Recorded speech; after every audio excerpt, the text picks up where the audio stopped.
Cuerpos de agua. Proyecto de creación e investigación interdisciplinar. Presentamos un proyecto de creación e investigación titulado Cuerpos de agua. Este trabajo ha sido desarrollado desde 2 licenciaturas y 2 universidades.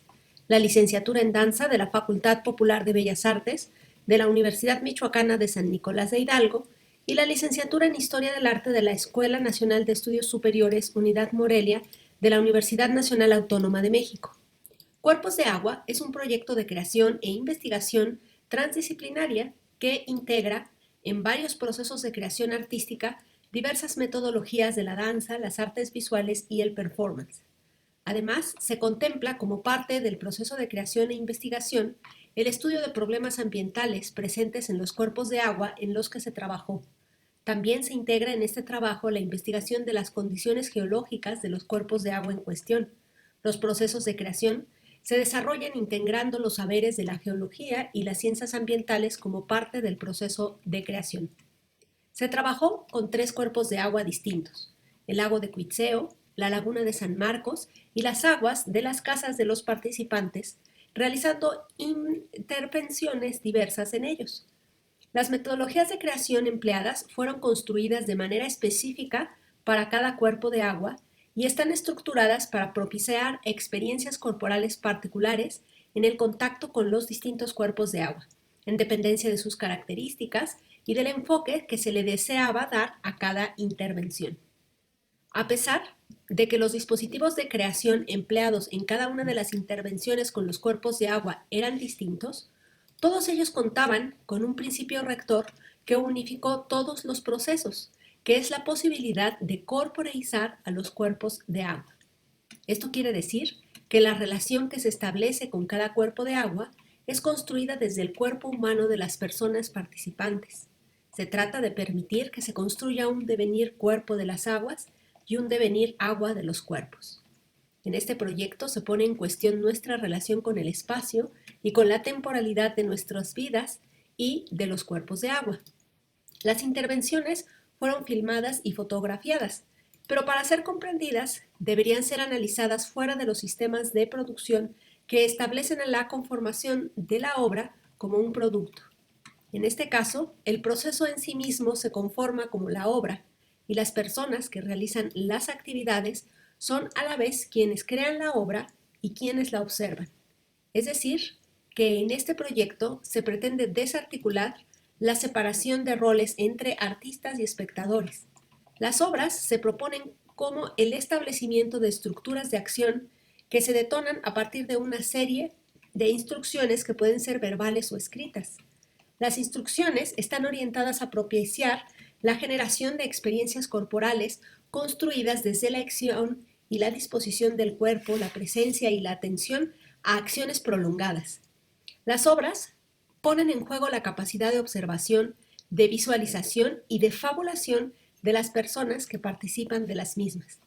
En síntesis, la serie de instrucciones hacen que este sea un proyecto de creación de obras que no son hechas para observarse, sino para experimentarse. Aguas subterráneas. Para el trabajo con las aguas subterráneas, se realizó una intervención en el lago de Cuitzeo.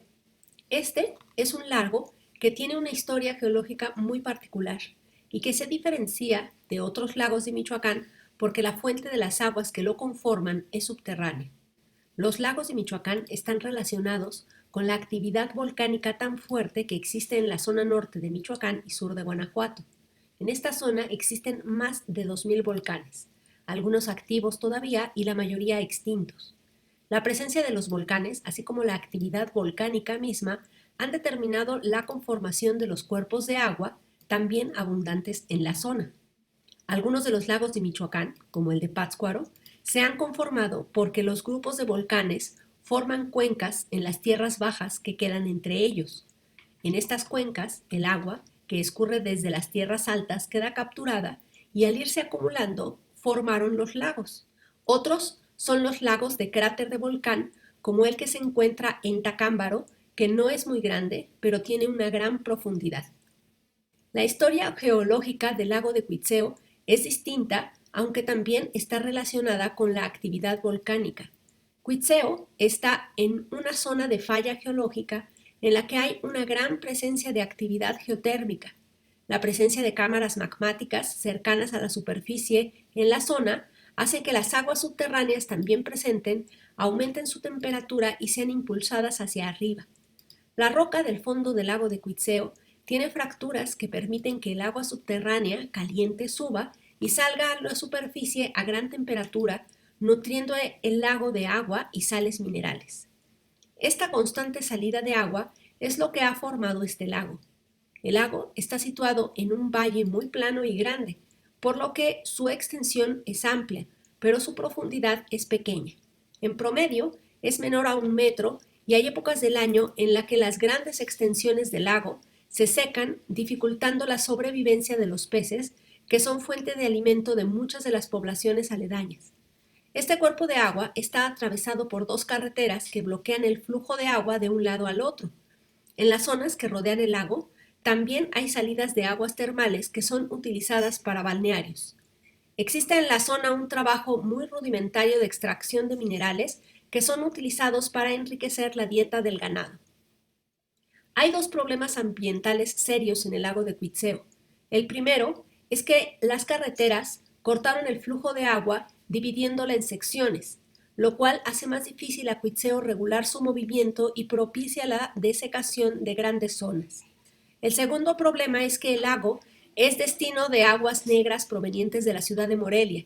Existe una planta de tratamiento, pero esta no tiene la capacidad de tratar toda el agua que proviene de la ciudad, por lo que el agua tratada se une con el agua negra y toda es desechada en el lago. El agua ya presenta signos graves de contaminación y ha empezado a cambiar la biodiversidad del lago, en particular de sus microorganismos. Este problema se regresa a la ciudad de Morelia, porque la mayoría de los peces que se obtienen de Cuitzeo son vendidos en la ciudad y están contaminados con materiales peligrosos para la salud. En este lago se realizó una intervención con 3 tipos de dispositivos de creación: la visualización guiada, la improvisación estructurada y la observación sostenida del lago y de la salida de las aguas subterráneas por las pequeñas fracturas. El asunto central de esta obra fue la presencia del lago de Cuitzeo con sus aguas visibles y las aguas subterráneas que lo alimentan, así como nuestra vinculación con este cuerpo de agua en términos de la toma de conciencia de nuestra injerencia en su transformación. La primera parte de esta obra consiste en una visualización que se realizó en el lago de Cuitzeo con el sonido de las aguas termales en movimiento. La visualización es un proceso de introspección que se conforma desde una metodología de creación nombrada las piedritas de Basílides. Es dirigida por la persona guía, quien con una serie de instrucciones orales va encauzando la atención de las personas presentes en este proceso de cambio de la percepción y entrada en un estadio en el que se activa la capacidad de construcción de imágenes oníricas de quienes siguen la visualización. La visualización tiene 3 etapas. La primera, conocida como la escalera, consiste en la puesta del cuerpo y el pensamiento en una disposición que se abre a las sensaciones del cuerpo y que se dirige a la entrada en el mundo de la visualización. La escalera inicia dirigiendo la atención a las sensaciones visuales, auditivas, olfativas, táctiles, de movimiento y de peso. Posteriormente se va gradualmente quitando la atención de estas sensaciones, cerrando los ojos, dejando de prestar atención a los sonidos, los olores, los contactos corporales y así hasta llegar a un estado que se puede sostener por solo un instante, conocido como nada. Este es el proceso de entrada en el mundo de la visualización, en el que lo que se experimenta desde las sensaciones corporales y pensamientos no se filtra por la red que estructura aquello que comprendemos por realidad, lo cual permite experimentar de manera muy vívida situaciones imposibles en nuestra realidad de la conciencia habitual. La segunda etapa es el viaje en este espacio onírico en el que se vinculan las sensaciones corporales con las imágenes que se van formando desde la inducción de la persona que funge como guía. En Cuitzeo, en esta etapa propiamente de visualización, se trabajó con la transformación del cuerpo humano de cada participante en cuerpo de agua subterránea. La visualización guiaba por el recorrido del agua en sus espacios, movimientos y transformaciones subterráneas hasta su salida a la superficie. Durante la visualización, las personas participantes fueron construyendo su propia transformación en cuerpo de agua y así experimentaron, desde sus propias sensaciones, los recorridos y modificaciones del cuerpo de agua subterránea de Quetzeo. Esta forma de guiar la visualización permite que se fundan las características del agua con las cualidades sensibles de los cuerpos humanos, formando un devenir agua de los cuerpos. La tercera etapa de la visualización, conocida como la escalera de vuelta, consiste en el recorrido de regreso del espacio onírico al espacio de la percepción de las sensaciones del cuerpo presente. Así se va recuperando la forma y las características del cuerpo humano y paulatinamente la atención se va redirigiendo a las sensaciones de peso, movimiento, color, tacto, sonido y vista del entorno en que se realizó la visualización. La segunda acción que se realizó se inició inmediatamente después de salir de la visualización y se construyó estando todavía en ese estado meditativo en el que se encuentran las personas cuando apenas salen de la visualización.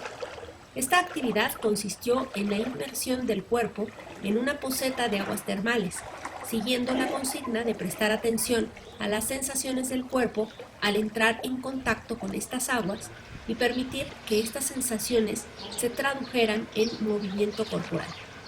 No se pretendía utilizar los lenguajes de la danza para construir el movimiento, sino solamente permitir que los cuerpos se movieran desde las sensaciones que experimentaban en el contacto con el agua.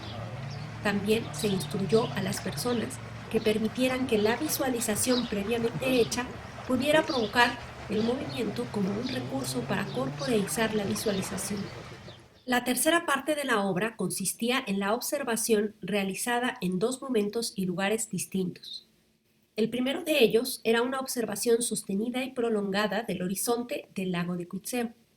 La consigna consistía en mantener la mirada en el horizonte de manera constante y en silencio durante 20 minutos. Todas las personas involucradas se ubicaron en una línea para permitir una visibilidad amplia. Se podía deslizar la mirada lateralmente en ese extenso espacio visible del lago, pero el reto era que la mirada no escapara nunca al horizonte durante el tiempo establecido. Finalmente, se realizó la segunda observación, que no tenía restricciones de movimiento o de la dirección de la mirada, y que por tanto era más cotidiana y libre. Lo que se observaba en este caso era la salida del agua subterránea desde la roca fragmentada en la ribera del lago de Quetzeo. En esta última actividad, mientras se daba la observación de la salida de las aguas, se dio un espacio para generar el diálogo sobre la experiencia y el reconocimiento de la complejidad del lago. Se dialogó sobre su historia geológica y sus problemas ambientales y sociales, tanto aquellos que son visibles a simple vista como de los que no son visibles de manera directa sin un proceso de investigación. Se reflexionó sobre los vínculos que se pueden observar con el lago en términos de la experiencia que se estaba viviendo, así como de la participación que cada persona tiene en los problemas ambientales del lago. Aguas desecadas. El trabajo de aguas desecadas se realizó en la laguna de San Marcos, ubicada en Jalisco. En este espacio, el dispositivo para la acción creativa fue la permanencia en la laguna seca a lo largo de un día completo desde el amanecer al anochecer, activando un dispositivo de creación denominado deriva. La laguna de San Marcos es un cuerpo de agua que tuvo una desecación que no tiene que ver con la acción humana, a diferencia del lago de Texcoco, al cual se le ha desecado lentamente durante mucho tiempo. El motivo de la desecación de las lagunas de San Marcos, Sayula, Zacualco y Atotonilco es que se encuentran en una zona donde en el pasado ocurrió un desplazamiento muy importante de tierras. Este desplazamiento se relaciona con los movimientos de la falla que atraviesa toda una larga franja del territorio occidental de México. Este corrimiento de tierras hizo que cambiara la estructura del terreno que sostenía el llenado y mantenimiento del agua. En la actualidad, las lagunas se inundan en la época de lluvias.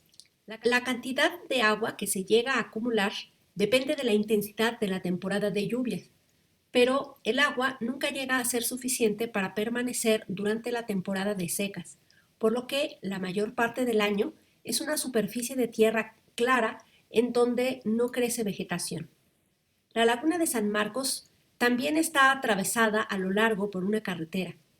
En ella se forma un fenómeno muy impactante que son las tolvaneras, que son unos remolinos de tierra que suben desde el suelo y se desplazan por la laguna como seres etéreos que pueden alcanzar grandes alturas y tamaños.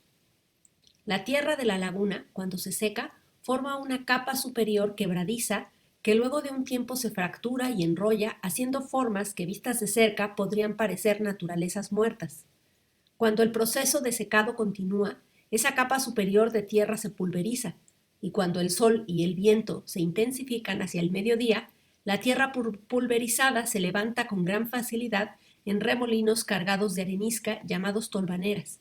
También la tierra se levanta como una gran masa que como una neblina lo cubre todo, disminuyendo la visibilidad y dando la sensación de que la laguna nos ha capturado. Por medio de esta neblina de tierra, las tolvaneras, es que las dos partes de la laguna, separadas por la carretera, se mantienen unidas. La laguna no tiene vegetación alta salvo en sus riberas. En algunas zonas cercanas al borde se pueden encontrar algunas plantas bajas, pero el resto del espacio es una superficie libre de vegetación. No se puede decir que la laguna sea una superficie lisa, aunque así parece ser cuando se mira desde la distancia. Cuando se recorren sus tierras, se pueden observar gran cantidad de texturas diferentes que se transforman a lo largo del año en un juego que tiene que ver con el grado de humedad o sequedad presente en la laguna. A pesar de que el cuerpo de agua de la laguna de San Marcos solo se puede ver en una breve temporada del año, está presente todo el tiempo y puede ser visible en la transformación de las texturas de la tierra de la superficie de la laguna. Es un cuerpo de agua que solamente puede ser percibido si se comprende su temporalidad extendida y cíclica. La laguna de San Marcos es un espacio muy poco amable para el cuerpo humano porque es muy salado. No tiene sombras donde refugiarse y suele tener una temperatura constantemente alta. No es una tierra fácilmente convertible en tierra de cultivo, por lo que permanece vacía y sola la mayor parte del tiempo. Sin embargo, cerca de las riberas hay intentos de transformarla. Las personas han hecho perforaciones pequeñas y grandes, surcos rectangulares, que ayudan a conservar cierta humedad, con lo cual han podido crecer algunas plantas pequeñas. Los habitantes de las inmediaciones de la laguna han puesto sistemas de regadío con mangueras para alimentar una fila de árboles que, de crecer adecuadamente, podría frenar el paso de las tolvaneras hasta las zonas habitadas en la ribera. Al acercarnos a este cuerpo de agua, se hace evidente la diferencia que hay entre la temporalidad de la vida humana y la temporalidad geológica de los cuerpos de agua. Existen sucesos que ocurrieron en el pasado y de los cuales podemos tener conocimiento por los vestigios que permanecen en el paisaje que podemos ver en la actualidad. Esto nos permite tener un acercamiento a la temporalidad del cuerpo de agua. Pero para realmente construir un tejido entre nuestra temporalidad como seres humanos con la temporalidad de la laguna, es necesario permanecer en ella, entregando la atención a los cambios que en ella se pueden observar. La laguna de San Marcos tiene la ventaja de que es un cuerpo de agua que, aunque a primera vista pudiera parecer estático, en realidad tiene muchas transformaciones que se suceden en un tiempo relativamente pequeño. El propósito de la intervención que realizamos tiene que ver con la posibilidad de tener una comprensión de la temporalidad de la laguna de San Marcos que sea experimentada desde el cuerpo. No solamente porque nuestras vidas humanas duran solamente unas décadas, es que nuestra temporalidad es distinta a la de este cuerpo de agua. También sucede que nuestra atención y la constancia de nuestra presencia está acostumbrada a saltar y cambiar constantemente de sitio. Por lo cual, una actividad que nos obligue a mantener por un tiempo prolongado la atención y la presencia corporal enfocada en un sitio, sin los distractores de la vida cotidiana, puede permitir acercarse al tipo de presencia que despliega San Marcos. Las consignas de la intervención que hicimos en la laguna consistían en transitar libremente la laguna sin tener un propósito o una dirección predeterminada. Se trataba simplemente de seguir los impulsos del cuerpo. Esta actividad estaba planificada para sostenerse desde el amanecer hasta al anochecer, con lo cual se podía hacer un reconocimiento de los cambios que presenta la laguna a lo largo del día en términos de los sonidos que en ella se producen, el cambio de la temperatura, los ritmos de los vientos, los movimientos de la tierra e incluso el transitar de las personas vinculadas a la laguna. Sería fácil pensar que al ser un espacio tan árido para las personas, éstas evitarían penetrar en ella. Sin embargo, todas las mañanas, temprano, antes de que empiecen las tolvaneras, hay personas que sobrevuelan la laguna. El resto del día hay autos todoterreno que la atraviesan y además una enorme cantidad de vehículos transitan la carretera cruzando San Marcos de extremo a extremo. La laguna es constantemente vigilada. Hay aún más que los bosques de las montañas aledañas, detrás de los cuales se encuentra Chapala, el lago más grande de México. Los animales no penetran mucho en la laguna de San Marcos por las condiciones áridas que tiene. Tierra adentro de la laguna se pueden encontrar solamente algunos pocos insectos que se aventuran en ella. Sin embargo, los sonidos de los pájaros penetran muy adentro y se perciben de una manera muy particular. La laguna provoca sensaciones sonoras muy poco habituales. Animales que estén realmente lejos parecieran estar cerca. Los pájaros que están en los árboles de la ribera pueden ser escuchados como si estuvieran en el centro de la laguna. Los sonidos parecen cambiar en dependencia del modo en que se oriente el cuerpo en relación con la fuente de esta. Y en ocasiones resulta difícil definir la dirección de dónde proviene el sonido. El modo en que funcionan los sonidos hace difícil conservar las coordenadas del cuerpo en relación con el espacio sin utilizar la mirada y la lógica para deducir la fuente de los sonidos, porque estos parecen desplazarse por la laguna como seres similares a las tolvaneras. Por la mañana resultaba fácil explorar la laguna y hacer largos desplazamientos por ella.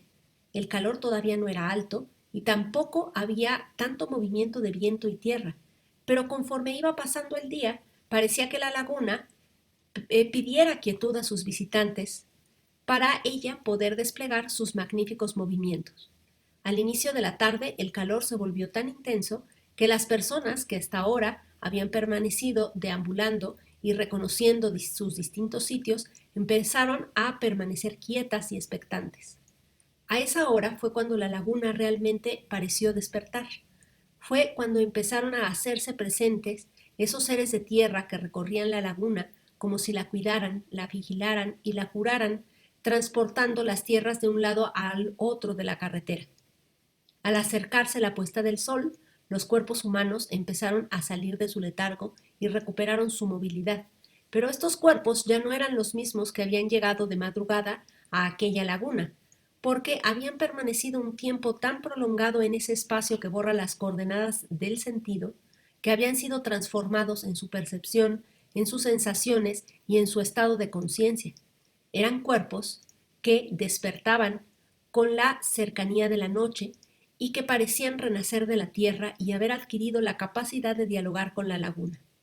Al atardecer, la laguna seguía activa, aunque ahora sus movimientos eran más tranquilos y parecía abrazar suavemente a los cuerpos que estaban renaciendo. Los movimientos del despertar de las personas, que lograron permanecer hasta la puesta del sol en la laguna, se volvieron una danza que era acompañada por la suave luz de los últimos rayos y el tranquilo viento que se despedía del día. Aguas capturadas. Después de esos dos procesos de creación, seguían otras dos intervenciones, una titulada Aguas en desplazamiento, que se pensaba realizar en el río de San Miguel del Monte, y otra fue nombrada Aguas mitológicas, que se haría en el lago de Siragüen. Pero llegó la Jornada Nacional de Sana Distancia y los planes tuvieron que cambiar.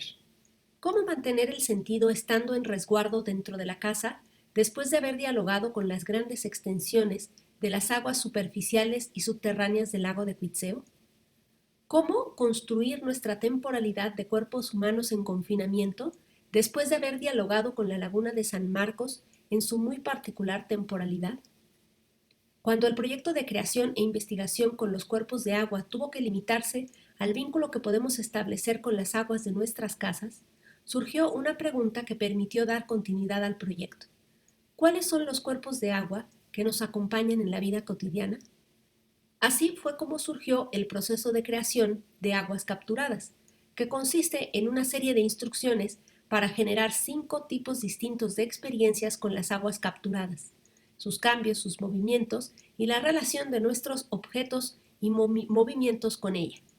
A esta parte del proyecto se le sumó la reflexión de los problemas de entrada y salida de agua de la ciudad de Morelia, así como los procesos de tratamiento que tienen las aguas que llegan y salen de los hogares. Las aguas que entran y salen de la ciudad pasan por tratamientos que eliminan los contaminantes más grandes, pero aquellos tratamientos para eliminar los contaminantes más pequeños, que son los potencialmente más peligrosos, como los metales pesados y los contaminantes emergentes, no se realizan. Esto es un problema serio del que la sociedad en su mayoría no es consciente. Aguas capturadas está todavía en proceso, por lo que desearía terminar invitando a todas las personas que escuchan esta ponencia a participar en ella, siguiendo las siguientes instrucciones. 1. Llena hasta la mitad un vaso transparente con agua que te puedas tomar. Con una cuchara con cabo largo, mueve el agua siempre en el mismo sentido por lo menos durante 5 minutos. Mientras mueves el agua, observa el remolino e imagínate a dónde podría llevarte si fuera un portal para transportar personas. Luego, sin dejar de observar el remolino de agua, imagínate dentro del remolino. Cuando se acabe el tiempo de observación e imaginación, tómate esa agua y presta atención a lo que sientes. 2. Busca un gotero o con una cuchara, procura formar gotas que caigan lentamente. Haz caer gotas dentro de un vaso y observa los reflejos que se forman en las gotas. Realiza esto en distintos lugares de tu casa donde tengas diferentes tipos de luz. Observa cómo cambian los espacios y objetos de tu casa cuando los miras desde el agua. 3. Coloca un jarro de agua en el fuego y cuando empiece a hervir ponte cerca, de manera que tus ojos queden alineados con el borde del jarro en que hierve el agua. Observa cómo se mueve el vapor y luego juega con tu soplido para transformar el movimiento del vapor. Ten cuidado de no acercarte tanto que puedan quemarte el fuego o el vapor. Toma en cuenta que la visibilidad cambia si del otro lado del jarro hay luz u obscuridad. 4. Esta parte de la obra tiene varios pasos. Cuida seguirlos en orden. A. Pon medio litro de agua en el refrigerador durante unas 2 horas. B. Cuando el agua esté fría, calienta otro medio litro de agua hasta una temperatura que aguantes sin quemarte. C. Pon los 2 medios litros de agua en 2 recipientes donde puedas meter tus manos. No dejes el agua caliente en el jarro donde la calentaste porque al meter tu mano el metal puede quemarte. D. Mete una mano en el agua fría y la otra en el agua caliente simultáneamente y presta atención a lo que sientes. E. Después de un minuto intercambia las manos. La fría llévala al agua caliente y viceversa. Presta atención a lo que sientes. F. Después de un minuto, mete las 2 manos en el agua fría y presta atención a lo que sientes. G. Después de un minuto, mete las 2 manos en el agua caliente y presta atención a lo que sientes. 5.